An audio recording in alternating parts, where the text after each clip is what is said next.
They ought to make the day the time changes, the first day of summer. What?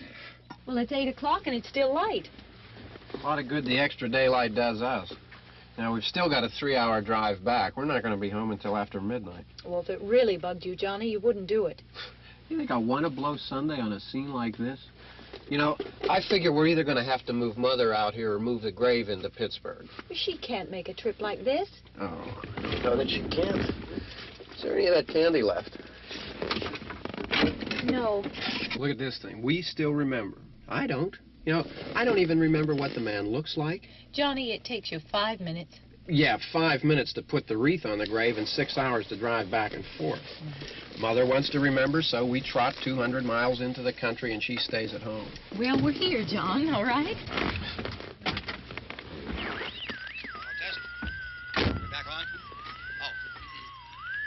Ladies and gentlemen, we're coming back on the air after an interruption due to technical problem.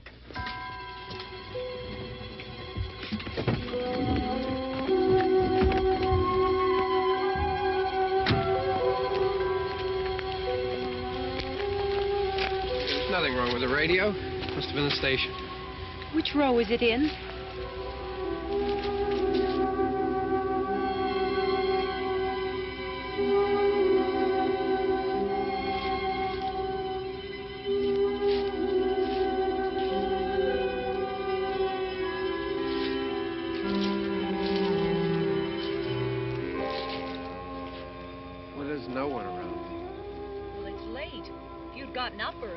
Oh, look, I already lost an hour's sleep when the time changed. I think you complain just to hear yourself talk. There it is.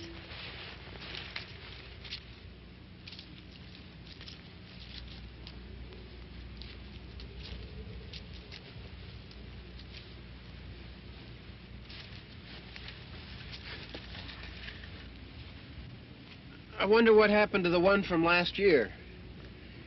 Each year we spend good money on these things. We come out here and the one from last year's gone. Well, the flowers die and the caretaker or somebody takes them away. Yeah, a little spit and polish. You can clean this up. Sell it next year. Wonder how many times we bought the same one.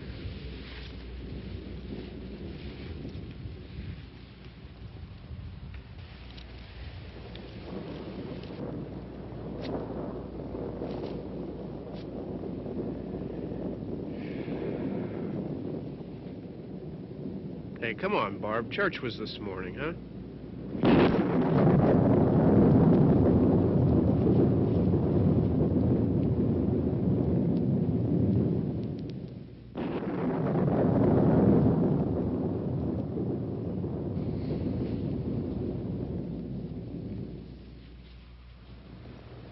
I mean praying's for church, huh? Come on. I haven't seen you in church lately. Well, there's not much sense in my going to church. Do you remember one time when we were small, we were out here? It was from right over there. I jumped out at you from behind the tree, and Grandpa got all excited, and he shook his fist at me, and he said, "Boys, you'll be damned to hell." Remember that? Right over there. Well, you used to really be scared here. Johnny. You're still afraid. Stop it now. I mean it. They're coming to get you, Barbara. Stop it. You're ignorant. They're coming for you, Barbara. Stop it. You're acting like a child. They're coming for you. Look, there comes one of them now. He'll hear you. Here he comes now. I'm getting out of here. Johnny.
All right.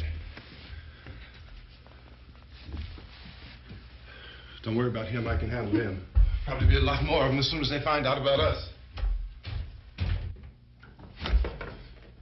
The truck is out of gas. This pump out here is locked. Is there a key? We can try to get out here if we can get some gas. Is there a key? I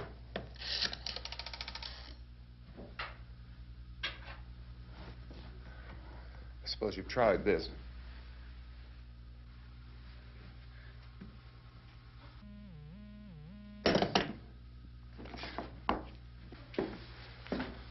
Do you live here?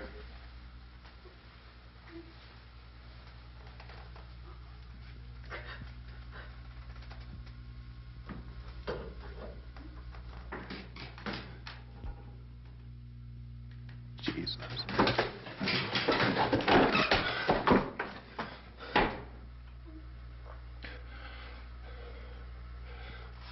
We've got to get out of here. We have to get to where there's some other people. Maybe we better take some food. I'll see if I can find some food.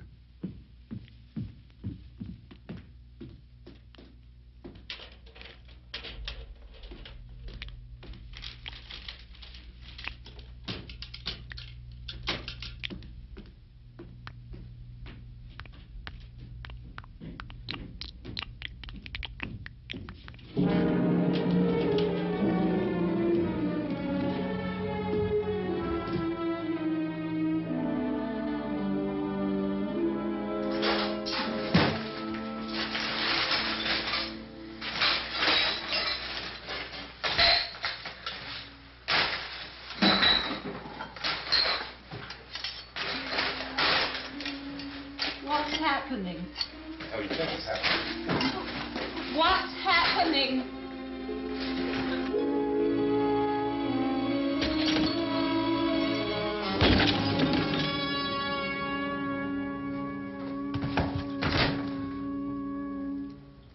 Two of them.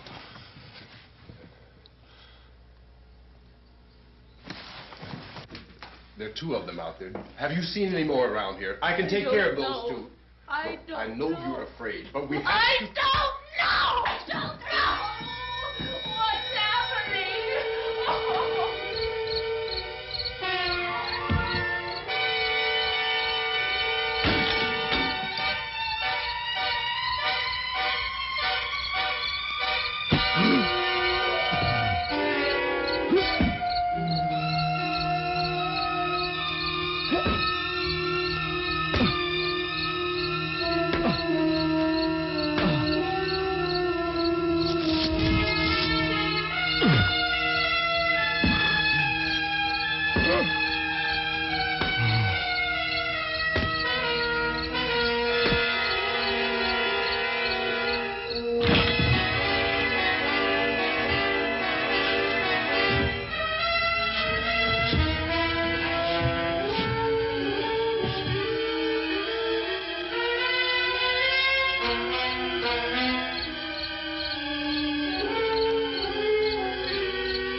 here now.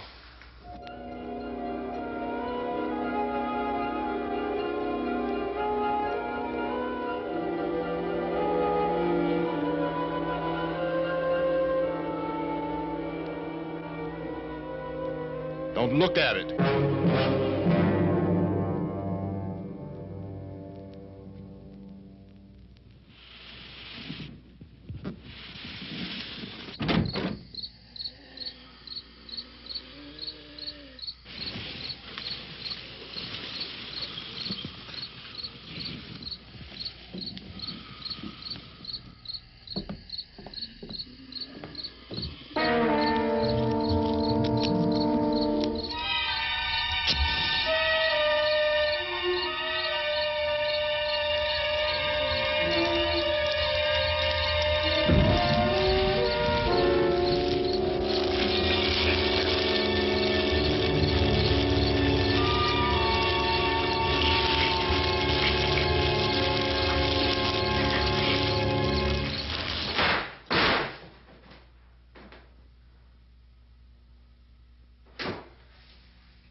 Get some more lights on in this house.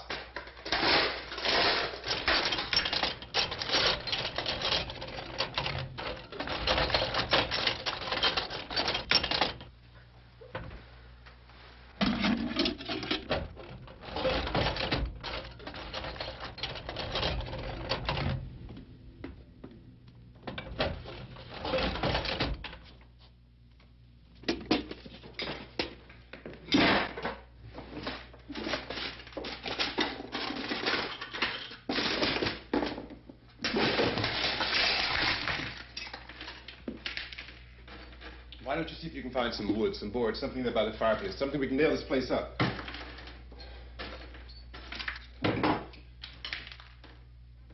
Oh, God damn!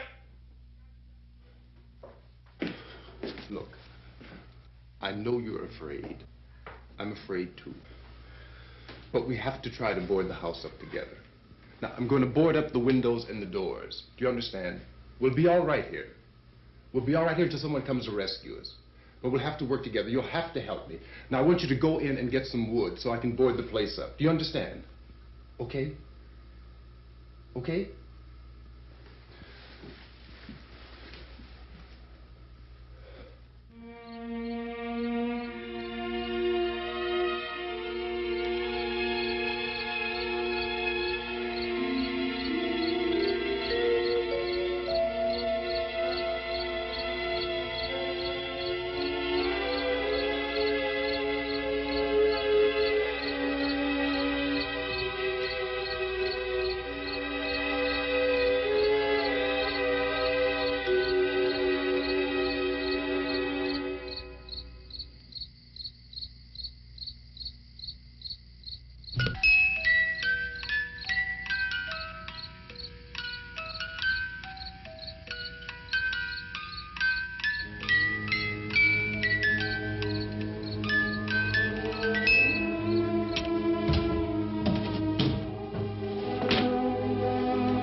off some nails. Pick out the biggest ones you can find.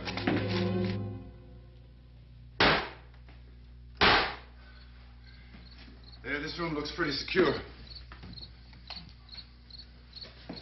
If we have to, we can run in here and board up the doors. Won't be long for those things to be back pounding their way in here. They're afraid now.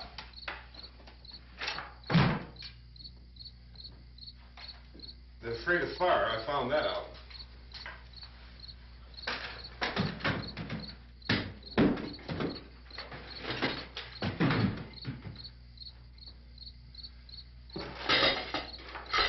You know a place back down the road called Beekman's? Beekman's Diner?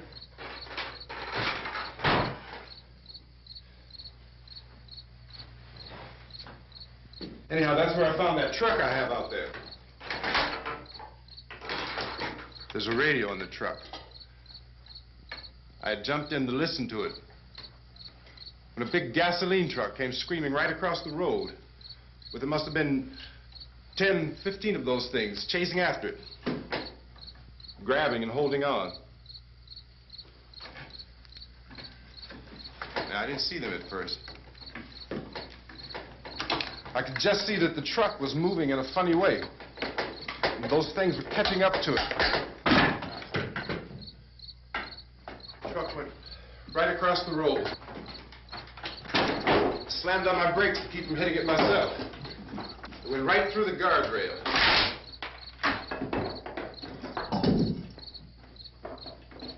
I guess the driver must have cut off the road into that gas station by Beekman's Diner. It went right through the billboard, ripped over a gas pump, and never stopped moving. By now, it's like a moving bonfire. Didn't know if the truck was going to explode or what. Could still hear the man screaming.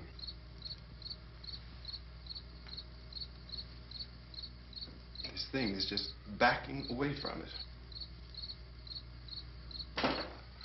I looked back at the diner to see if there was anyone there who could help me.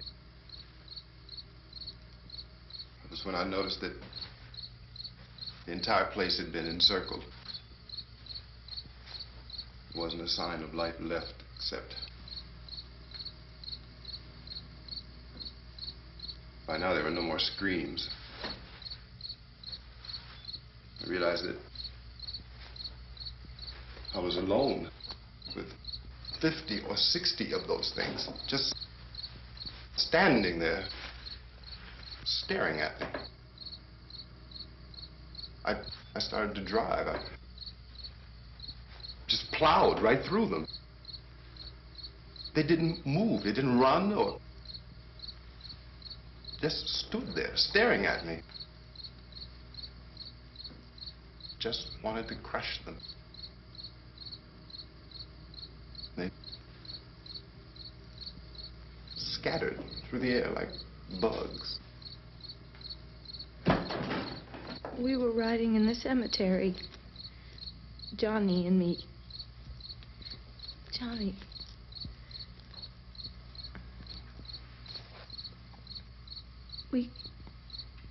We came to put a wreath on my father's grave. Johnny, and he said, "Can I have some candy, Barbara?" We didn't have any. And... oh, it's hot in here. Hot.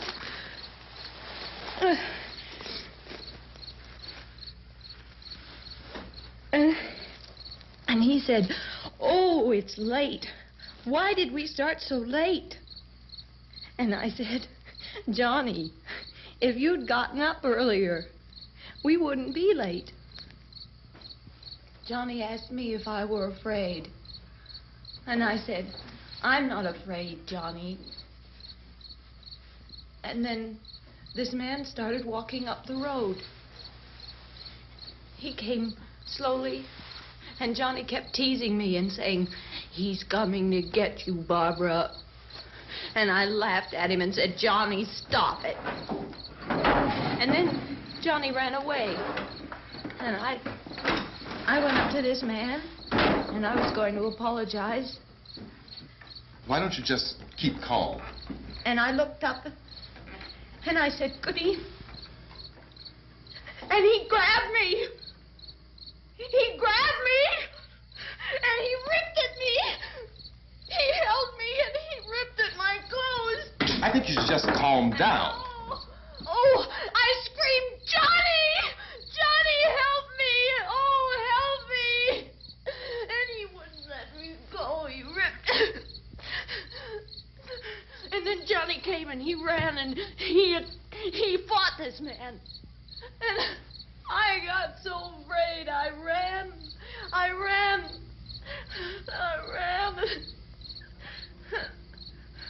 And Johnny didn't come. We have to wait for Johnny.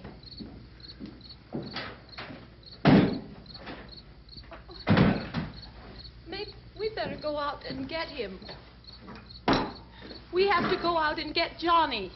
He's out there. Please, don't you hear me? We've got to go out and get him. Please!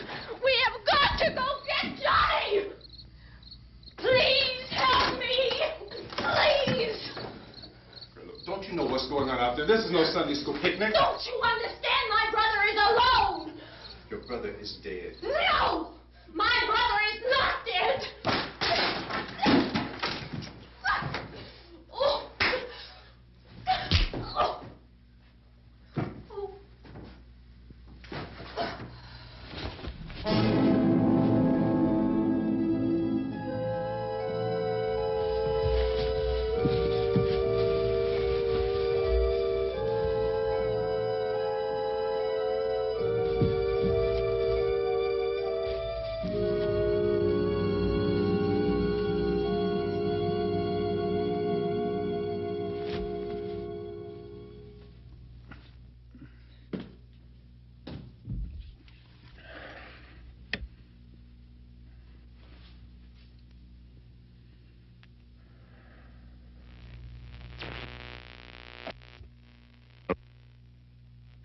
Because of the obvious threat to untold numbers of citizens, and because of the crisis which is even now developing, this radio station will remain on the air day and night. This station and hundreds of other radio and TV stations throughout this part of the country are pooling their resources through an emergency network hookup to keep you informed of all developments.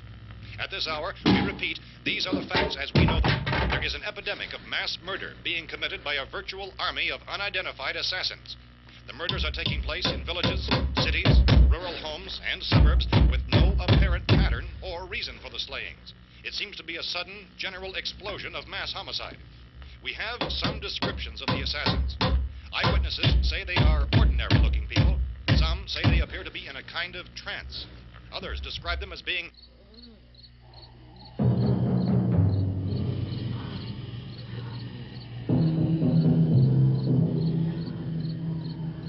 So, at this point, there is no really authentic way for us to say who or what to look for and guard yourself against. Misshapen monsters. Reaction of law enforcement officials is one of complete bewilderment at this hour. So far, we have been unable to determine that any kind of organized investigation is yet underway. Police, sheriff's deputies, and emergency ambulances are literally deluged with calls for help. The scene can best be described as mayhem. Mayors of Pittsburgh, Philadelphia, and Miami, along with the governors of several eastern and midwestern states, have indicated the National Guard may be mobilized at any moment, but that has not happened as yet. The only advice our reporters have been able to get from official sources is for private citizens to stay in their homes behind locked doors. Do not venture outside for any reason until the nature of this crisis has been determined and until we can advise what course of action to take. Keep listening to radio and TV for any special instructions as this crisis develops further.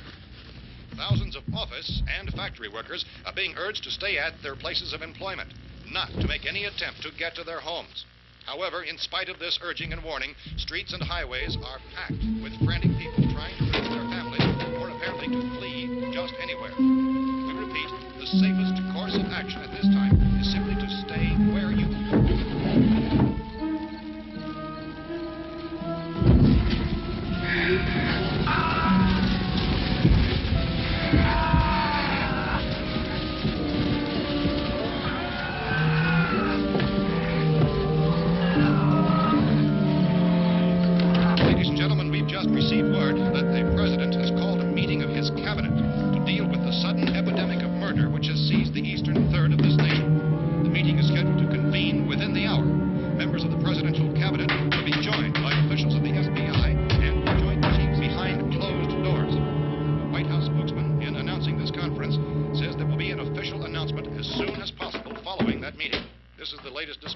just received in our newsroom. Latest word also from National Press Services in Washington, D.C. now tells us that the emergency presidential conference, which we've just mentioned, will include high-ranking scientists from the National Aeronautics and Space Administration. That's the extent of this latest bulletin. Meeting members of this cabinet, the FBI, the Joint Chiefs of Staff, and scientists from NASA within the hour. All radio and TV stations throughout this part of the country, including the one to which you were listening, have joined their facilities in an emergency network to bring you this news as it develops. We urge you to stay tuned to radio and TV and to stay indoors at all costs. Late reports reaching this newsroom tell of frightened people seeking refuge in churches, schools, and government buildings, demanding shelter and protection from the wholesale murder which apparently is engulfing much of the nation. Law enforcement officials are at a loss to explain or, even at this hour, even to theorize about the reasons for this wave of murder. So far, the advice they're able to give the public is something like Chief T.K. Dunmore of Camden, North Carolina, who's quoted as saying, quote, "Tell the people, for God's sake, to get off the streets.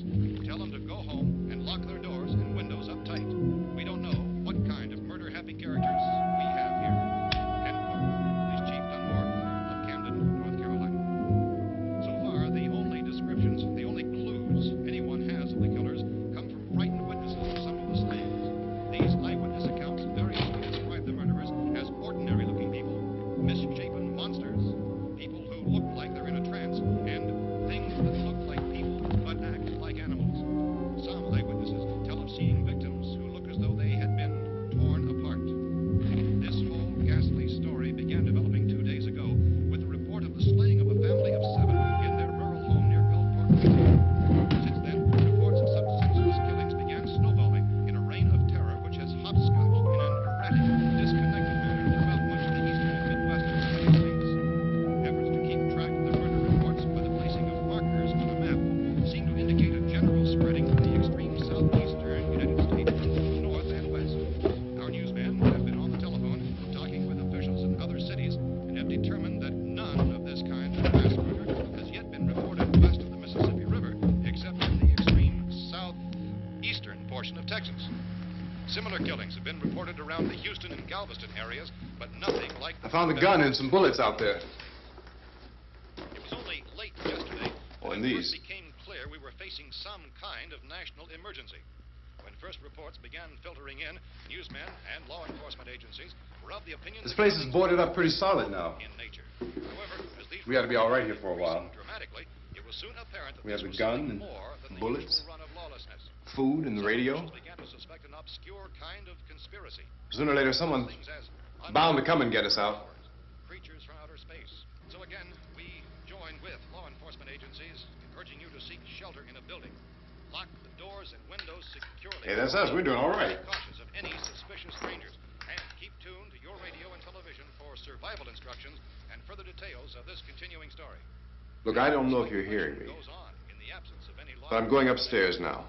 It's almost as though some critical balance of If anything should try to break in here, I can hear it from up there. I'll be down to take care of it. savage killers. We repeat, this radio station. Everything is all right for now. I'll be back to reinforce the windows and doors later. But you'll be all right for now, okay? Okay. Civil defense officials in Cumberland have told newsmen that murder victims show evidence of having been partially devoured by their murderers.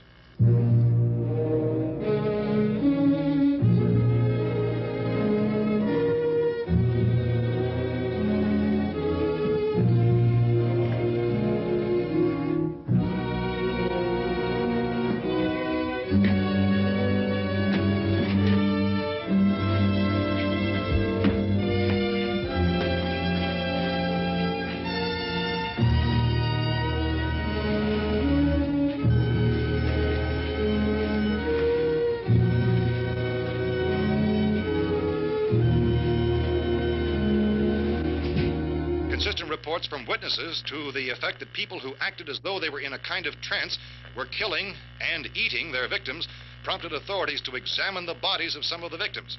Medical authorities in Cumberland have concluded that in all cases, the killers are eating the flesh of the people they murdered.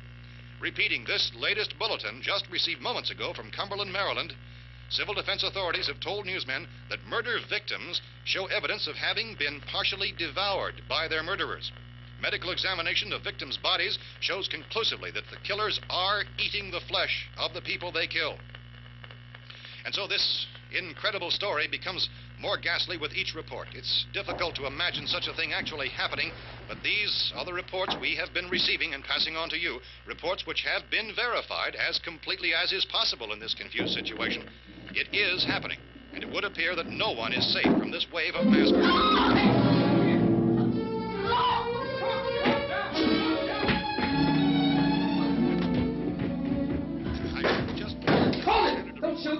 We're from town. A radio. County, Pennsylvania. The Butler County Sheriff has verified that reports of murder victims being partially eaten by their slayers is true. No further details available at this time. However, How long you guys been down there? I could use some help up here. That's the cellar. It's the safest place. You mean you didn't hear the racket we were making up here? How are we supposed to know what was going on? Could have been those things for all we knew. That girl was screaming. Sure, you must know what a girl screaming sounds like. Those things don't make any noise. Anybody would know somebody ever needed help. Look, it's kind of hard to hear what's going on from down there. We thought we could hear screams, but for all we knew, that could have meant those things were in the house afterward. And you wouldn't come up and help? Well, if there were more... The racket sounded like the place was being ripped apart. How were we supposed to know what was going on? Now, wait a minute. You just got finished saying you couldn't hear from down there. Now you say it sounded like the place was being ripped apart. It would be nice if you get your story straight, man. All right, now you tell me. I'm not going to take that kind of a chance when we got a safe place. We luck into a safe place, and you're telling us we got to risk our lives just because somebody might need help, huh? Yeah, something like that. All right, why don't we settle this... Look, mister, we came up. Okay, we're here. Now I suggest we all go back downstairs before any of those things find out we're in here. They can't get in here. You got the whole place boarded up? Yeah, most of it. All but a few spots upstairs. They won't be hard to fix. You're insane. The cellar's the safest place. I'm telling you, they can't get in here. And I'm telling you, those things turned over our car. We were damn lucky to get away at all. Now you tell me those things can't get through this lousy pile of wood? His wife and kids downstairs. The kid's hurt. Well, I still think we're better off up here. We could strengthen everything up, Mr. Cooper. With all of us working, we could fix this place up in no time. We have everything we need up here. We can take all that stuff downstairs with us. Man, you're really crazy, you know that? You got 1,000,000 windows up here. All these windows, you're gonna make them strong enough to keep these things out, huh? I told you, those things don't have any strength. I smashed 3 of them and pushed another one out the door. Did you hear me when I told you they turned over our car? Oh, hell, any good 5 men can do that. That's my point. Only there's not going to be 5 or even 10. There's going to be 20, 30, maybe 100 of those things. And as soon as they know we're here, this place is going to be crawling with them. Well, if there are that many, they'll probably get us wherever we are. Look, the cellar. The cellar, there's only one door, right? Just one door, that's all we have to protect. Tom and I fixed it so it locks and boards from the inside. But up here, all these windows, why, we'd never know where they were going to hit us next. You got a point, Mr. Cooper. But down in the cellar, there's no place to run to. I mean, if they did get in, there'd be no back exit. We'd be done for. We can get out of here if we have to. And we got windows to see what's going on outside. But down there with no windows, if a rescue party did come, we wouldn't even know it. But the cellar is the strongest place. The cellar is a death trap. I don't know, Mr. Cooper. I think he's right. You know how many's out there? I don't know. Maybe 6 or 7. Look, you two can do whatever you like. I'm going back down to the cellar, and you better decide. Because I'm going to board up that door, and I'm not going to unlock it again no matter what happens. Now, wait a minute, Mr. Cooper. No, I'm not going to wait. I've made my decision, now you make yours. Now, wait a minute. Let's think about this. We can make it to the cellar if we have to. And if we do decide to stay down there, we'll need some things from up here. So let's at least consider this a while. If you box yourself in this cellar and those things get in the house, you've had it. At least up here you have a fighting chance. Yeah, it looks like about 8 or 10 out there now. That's more than there were. There are a lot out back, too.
We gotta fix these boards.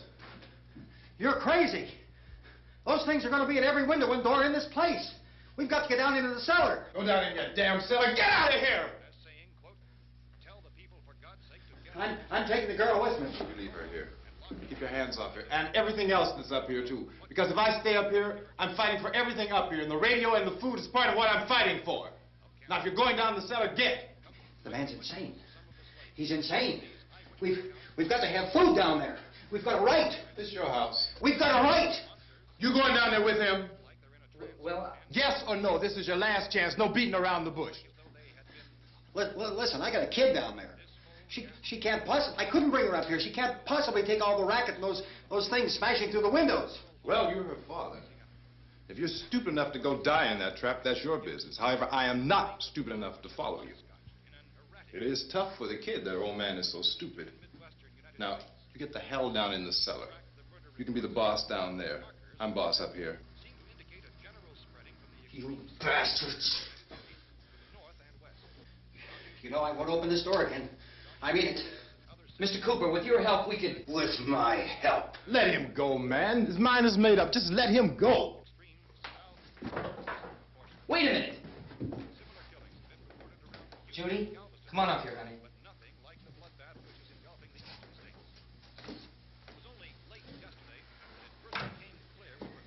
You're gonna let them get hurt too, huh? It's all right, honey. Go ahead.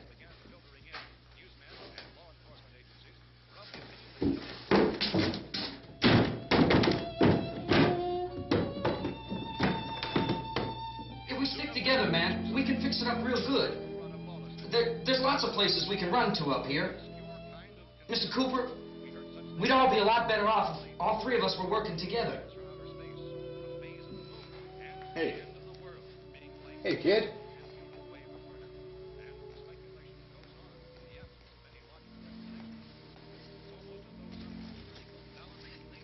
He's wrong, you know. I'm not boxing myself in down there. This radio station will remain on the air day and night. Well, we're safe now. It's boarded up tight. What about Tom and Judy? They want to stay up there, let them. There are two other people upstairs, a man and a girl. We heard you screaming. Yeah, but I didn't know who they were, and I wasn't about to take any unnecessary chances. Of course not, Harry.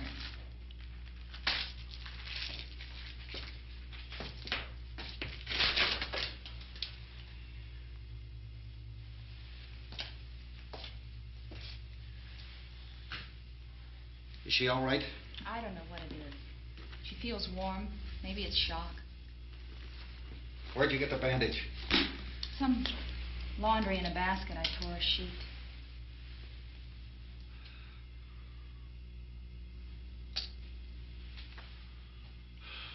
Let them stay upstairs. Let them. Too many ways those monsters can get in up there. We'll see who's right. We'll see when they come begging me to let them in down here. That's important, isn't it? What? To be right, everybody else to be wrong. What do you mean by that? Does anyone up there know why we're being attacked? Whatever it is, it isn't just happening here. It's some kind of mass murder. It's going on everywhere. The radio said to stay inside. Radio? Radio upstairs. I heard a news bulletin. There's a radio upstairs and you boarded us in down here? I know what I'm doing. What did it say? Nothing. Nothing. They don't know anything yet. There's mass murder everywhere, and people are supposed to look for a safe place to hide. Take the boards off that door. We are staying down here, Helen. Harry, that radio is at least some kind of communication. If the authorities know what's happening, well, they'll send people for us so they tell us what to do. How are we going to know what's going on if we lock ourselves in this dungeon?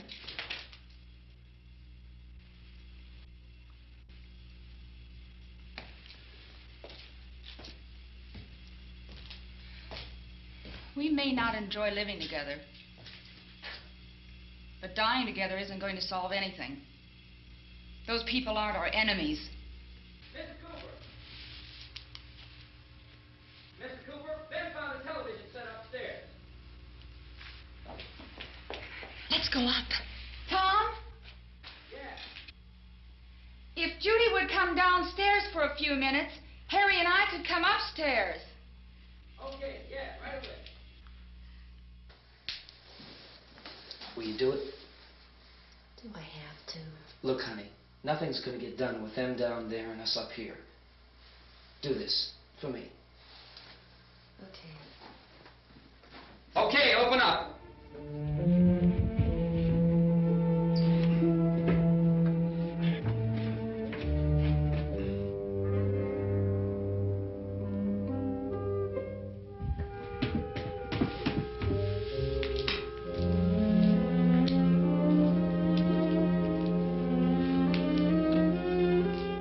I'll take good care of her, Helen.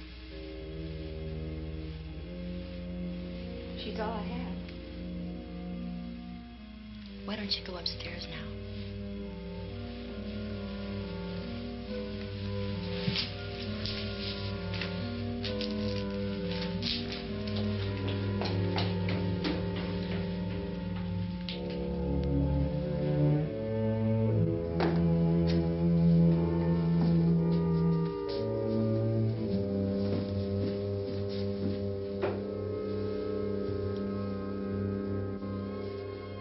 Her brother was killed.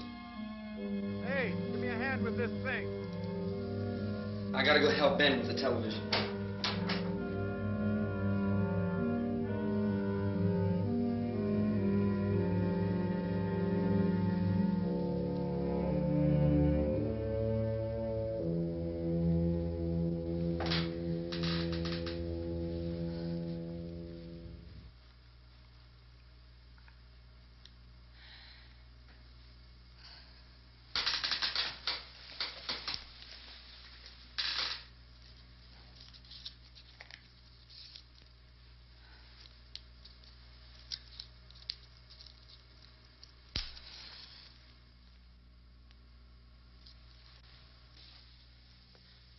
Don't be afraid of me. I'm Helen Cooper, Harry's wife.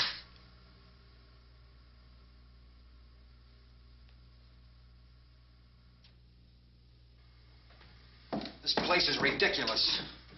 Look at this. There's a million weak spots up here. Give me one of those.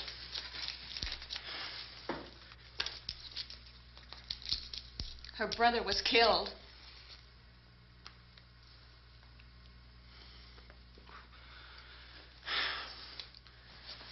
And they talk about these windows. I can't see a damn thing. There could be 15 million of those things out there. That's how much good these windows are. Why don't you do something to help somebody?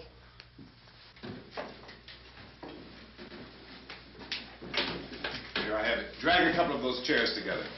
There's a socket over here.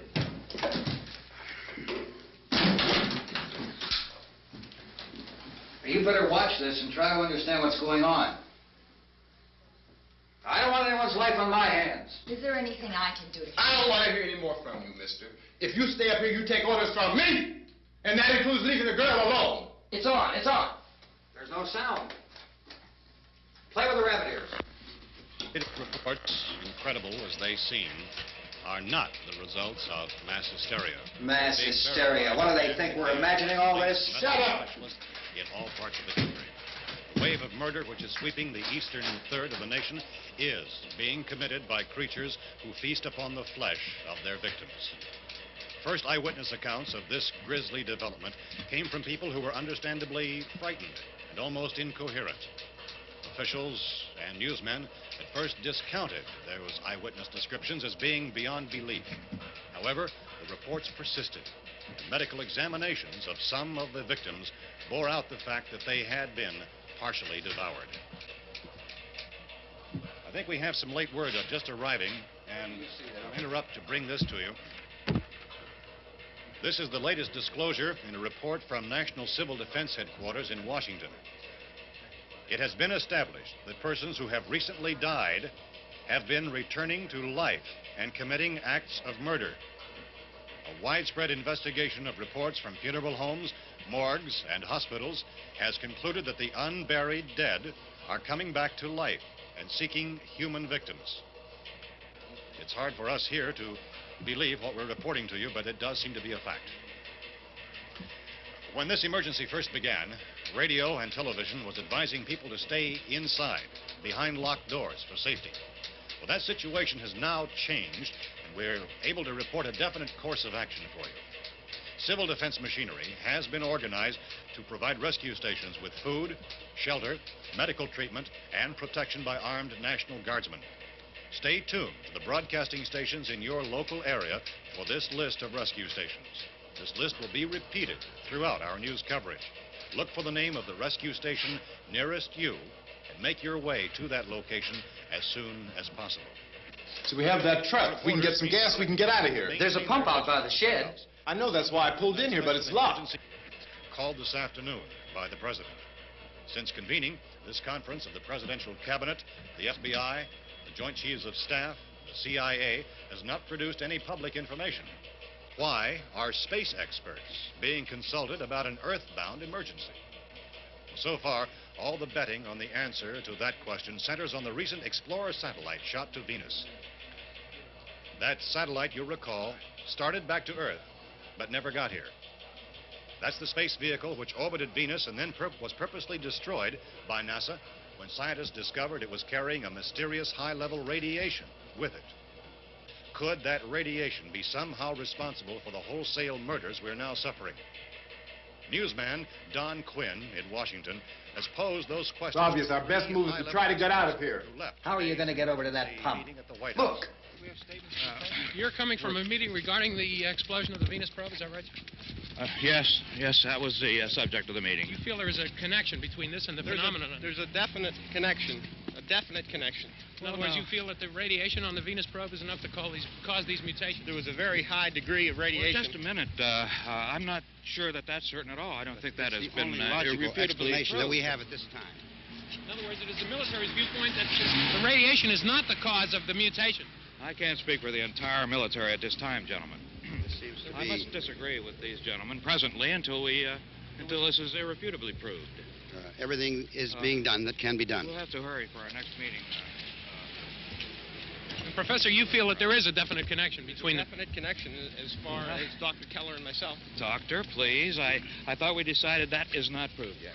But, was the satellite, when the satellite was exploded? An unusual amount of radiation, enough to cause mutation under certain circumstances. Could have happened. have a bearing on it. It does seem to have a bearing. Will there be a reply for the later? Yes. There will be a reply. Yes. Later this afternoon. There will be a report this afternoon. So perhaps there will be a report, a more full report. Will you close the window? We are doing everything possible to solve the problem. We're hoping to get some further explanation of this. We've heard all we need to know. We have to try to get out of here. He said the rescue stations have doctors and medical supplies. If we could get care in there, we could get help for her. Romero is one of the world's foremost authorities on space science and technology. Willard. I saw a sign that said Willard. It's only about 17 miles from here. You know this area. You from around here? Judy and I are both from around here. We were on our way up to the lake to go swimming, and Judy had a radio, and we heard the first reports about this. So we knew the old house was here, and we came in and found the lady upstairs dead. Then these other people came. We went down into the basement and put a bar across the door, and it is pretty strong. How could we possibly get away from here? We've got a sick child, 2 women, 1 woman out of her head, 3 men, and the place is surrounded with these things. For NASA. Dr. Grimes, your entire staff, I know, has been working very hard to find some solution to these things that are happening. Do you have any answers at this time? Yes, we have some answers. But first, let me stress the importance of seeking medical attention for anyone who's been injured in any way. We don't know yet what complications might result from such injuries. How bad has your kid been hurt? Good advice, Doctor. Now, how about the basic problem with patients? Look, you go down there and tell... Now, Judy? Yeah, you tell Judy to come up here and you stay with the kid, all right? In the cold room at the university, we had a cadaver from which all 4 limbs had been amputated. Sometime early this morning, it opened its eyes and began to move its trunk. It was dead, but it opened his eyes and tried to move. They want you upstairs. Did she ask for me? She hasn't done anything. I don't understand. Baby. It's Mommy. I heard. I'll come back down as soon as I find out what they want. Thank you, Judy. The body should be disposed of at once, preferably by cremation. Well, how long after death, then, does the body become reactivated? It's only a matter of minutes. Minutes? Well, that doesn't give people time to make any arrangements. Oh, you're right. It doesn't give them time to make funeral arrangements. The bodies must be carried to the street and burned. They must be burned immediately. Soak them with gasoline and burn them. The bereaved will have to forego the dubious comforts that a funeral service will give. They're just dead flesh and dangerous.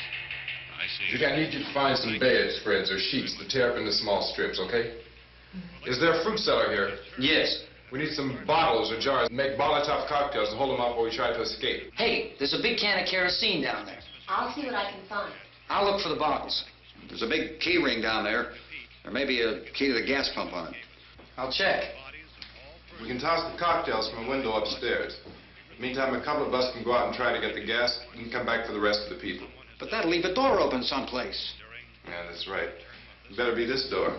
It's closer to the truck. Before we go out, we'll put some supplies behind the cellar door. While we're gone, the rest of you can hold up in there. I found some fruit jars in the cellar. And there's a key on here that's labeled for the gas pump out back. I'm not really that used to the truck. I found it abandoned. I can handle the truck, no sweat. You're it, then. You and I'll go.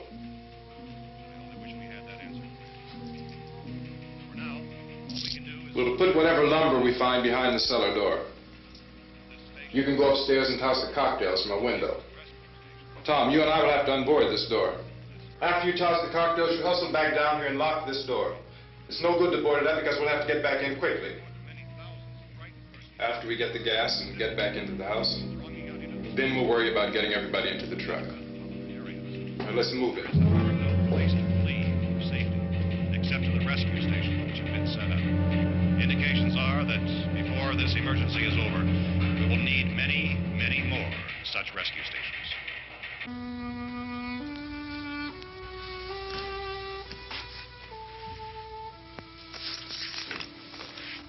You always have a smile for me. How can you smile like that all the time? How many do you have done? Come on, honey, we gotta move. Tom, are you sure about the phone? The phone is dead out. All you get is a recorded message. If I could only call the folks. They're going to be so worried about us. Everything will be all right. As soon as we get to Willard, we'll call them. They might even be there. I know. Tom. Are you sure we're doing the right thing, Tom? What, about getting out of here? Yeah. Well, the television said that's the right thing to do. We've got to get to a rescue station. I don't know. Come on, honey. You're starting to sound like Mr. Cooper now. But why do you have to go out there? Look, I know how to handle that truck, and I can handle the pump. Ben doesn't know anything about that stuff. But we're safe in here. For how long, honey? We're safe now. But there's going to be more and more of those things. I know all that. Hey, listen. Remember when we had the big flood? Remember how difficult it was for us to convince you that it was right to leave? Remember we had to go to Willard then? This isn't a passing thing, honey. It's not like just a wind passing through. We've got to do something, and fast.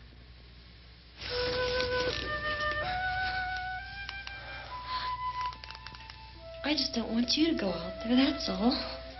Hey, Smiley. Where's that big smile for me? Boy, you're sure no use at all, aren't you? We've got work to do, honey. And you...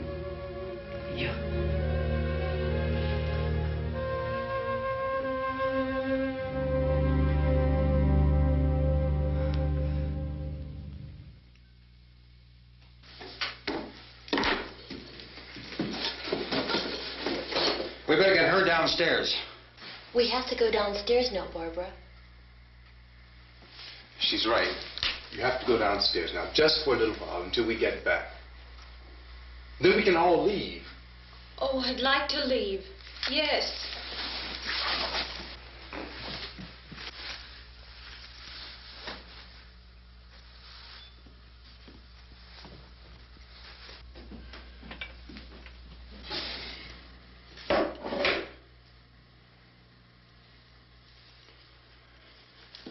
Good luck. Yeah.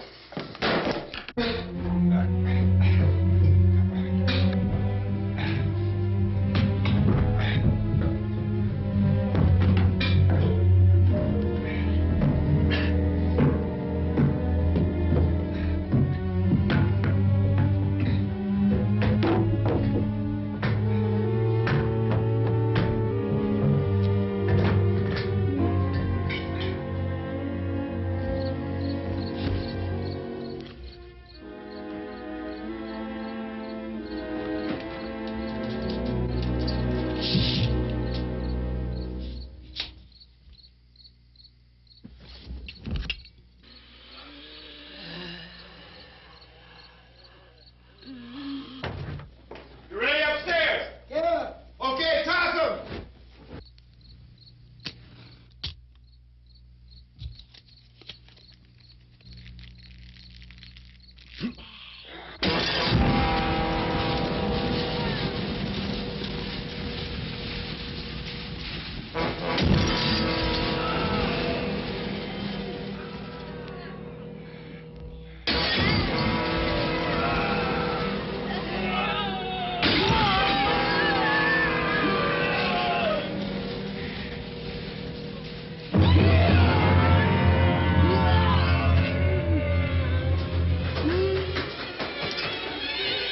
Go ahead, go on.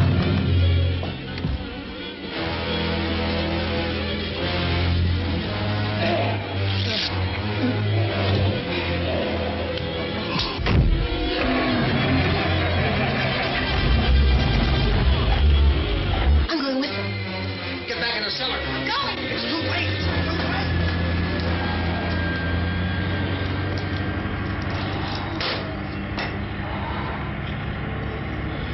Unless you're coming, come on.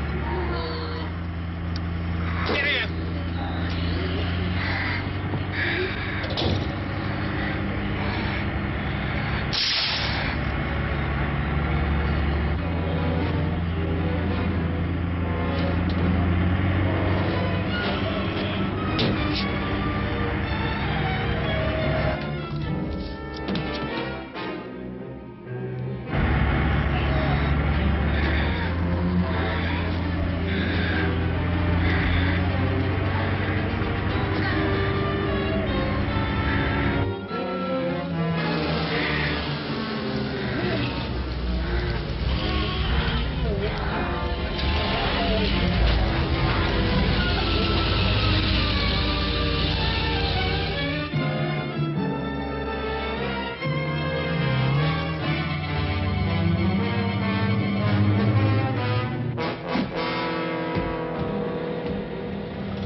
This key won't work. Watch out.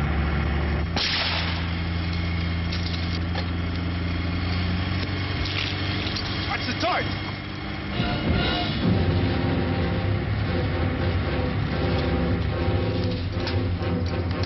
Gotta get away from the pump.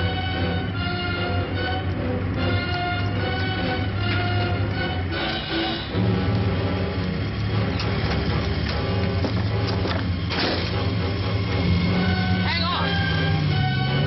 Now, turn your cars and get out of the truck.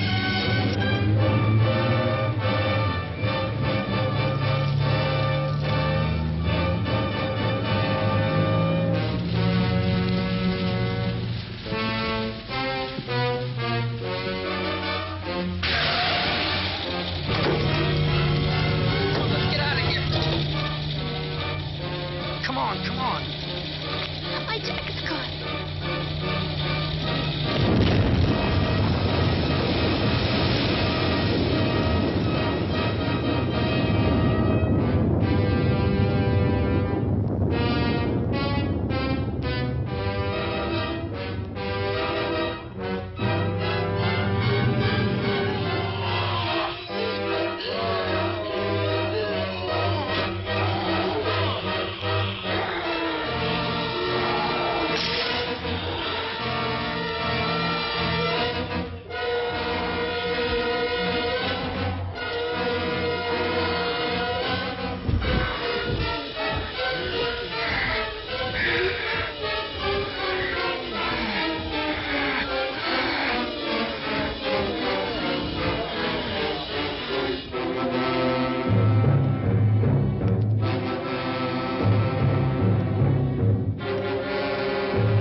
out there and feed you those things.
Isn't it 3 o'clock yet?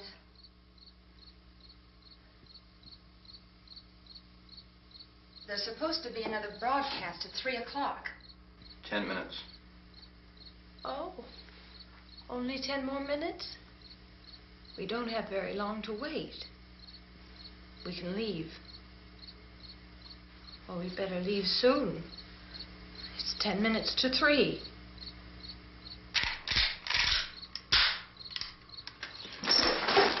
You know anything about this area at all? I mean, is Willard the nearest town? I don't know. We were just trying to get to a motel before dark. You said those things turned your car over. You think we can get it back on its wheels and drive it? Where is it? Seems like it was pretty far away. Seems like we ran. Forget it. It's at least a mile. Johnny has the keys. You gonna carry that child a mile through that army of things out there? I can carry the kid. What's wrong with her? How'd she get hurt? One of those things grabbed her. Bit her on the arm. What's wrong? Who knows what kind of disease those things carry? Is she conscious? Barely. She can't walk. She's too weak. Well, one of us could try to get to the car. You gonna turn it over by yourself? You can't start the car. Johnny has the keys. You have a car? Where? Where is it? You won't be able to start it. Yeah, I know. But where is it?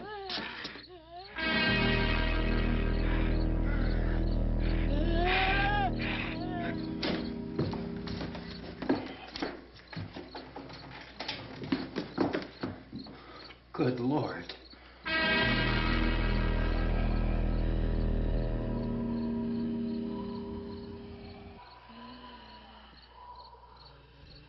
Being monitored closely by scientists at all the radiation detection stations. At this hour, they report the level of the mysterious radiation continues to increase steadily. So long as this situation remains, government spokesmen warn that dead bodies will continue to be transformed into the flesh-eating ghouls. All persons who die during this crisis, from whatever cause, will come back to life to seek human victims unless their bodies are first disposed of by cremation. Our news cameras have just returned from covering such a search and destroy operation against the ghouls, this one conducted by Sheriff Conan McClellan in Butler County, Pennsylvania. So now let's go to that film report. All law enforcement agencies and the military have been organized to search out and destroy the marauding ghouls.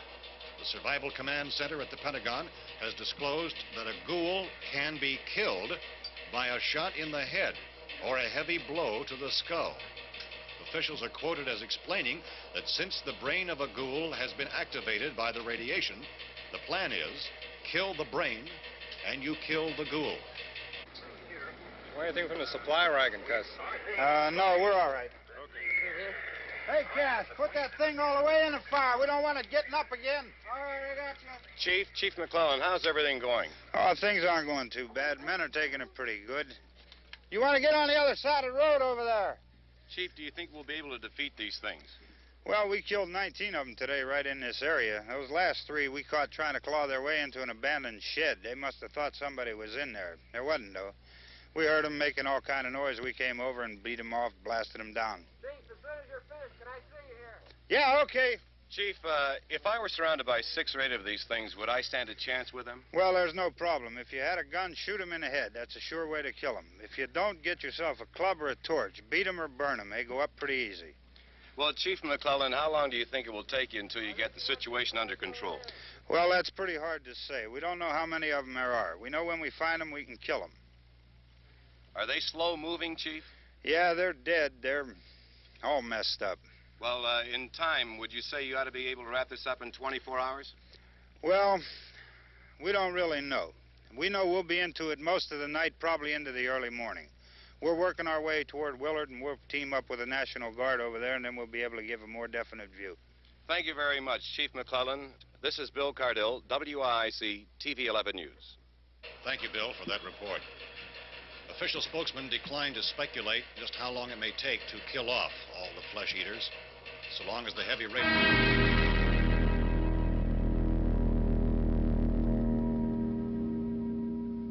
Is the fuse box in the cellar? I don't know. It isn't the fuse. The power lines are down. Helen, I have to get that gun. Haven't you had enough? Look, 2 people are dead already on account of that guy. Take a look out that window. Get...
Hey, Vince, Al, you want to get about 4 or 5 men and a couple dogs? There's a house over here behind those trees. We want to go check it out. Right. You still here, Bill? Yeah, Chief, we're going to stay with it till we meet up with the National Guard. Where'd you get the coffee? One of the volunteers, you're doing all the work, you take it. Thank you. We should be wrapped up here about 3 or 4 more hours. We'll probably get into Willard then. I guess you can go over there and meet the National Guard. Nick, you and the rest of these men want to come with me? Well, Bill, let's check in the office, see what's happening. All right, Steve, tell them we're going to stay with it, and everything appears to be under control.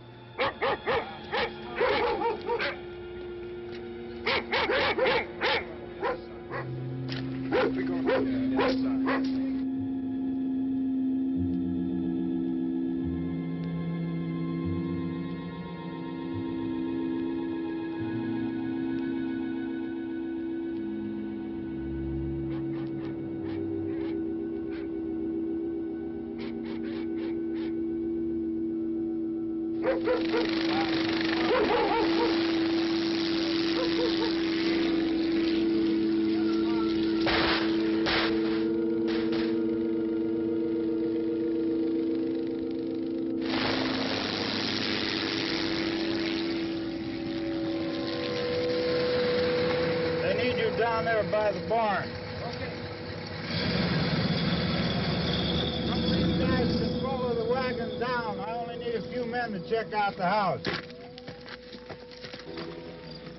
Somebody had a cookout here, Vince. Yeah, sure looks like it, Cal.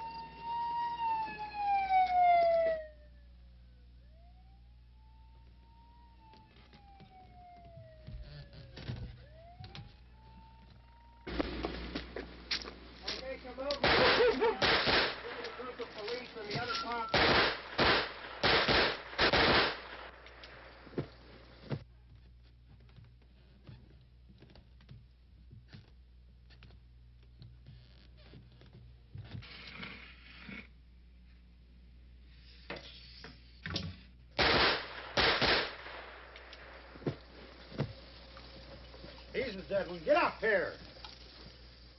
Nick, Tony, Steve, you want to get out in that field and build me a bonfire?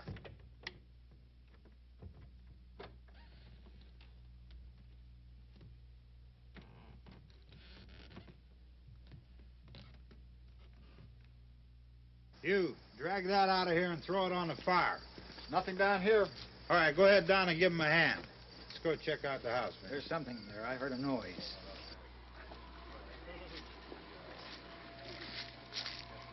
All right, Vince, hit him in the head, right between the eyes. Good shot. Okay, he's dead. Let's go get him. That's another one for the fire.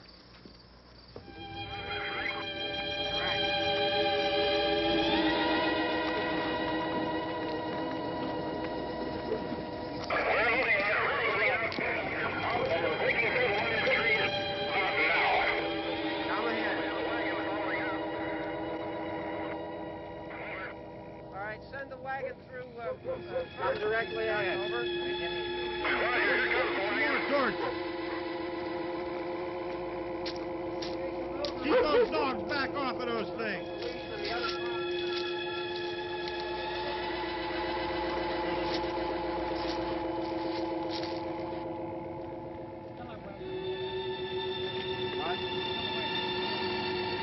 Move more quickly.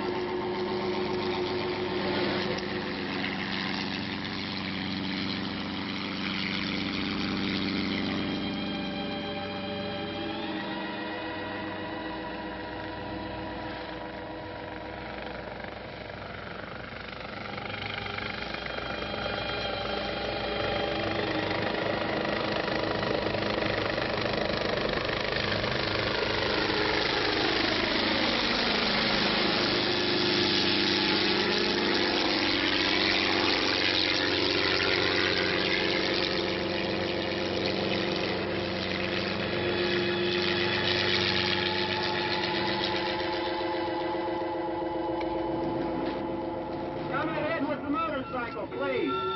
Let's go, Master. That's the way.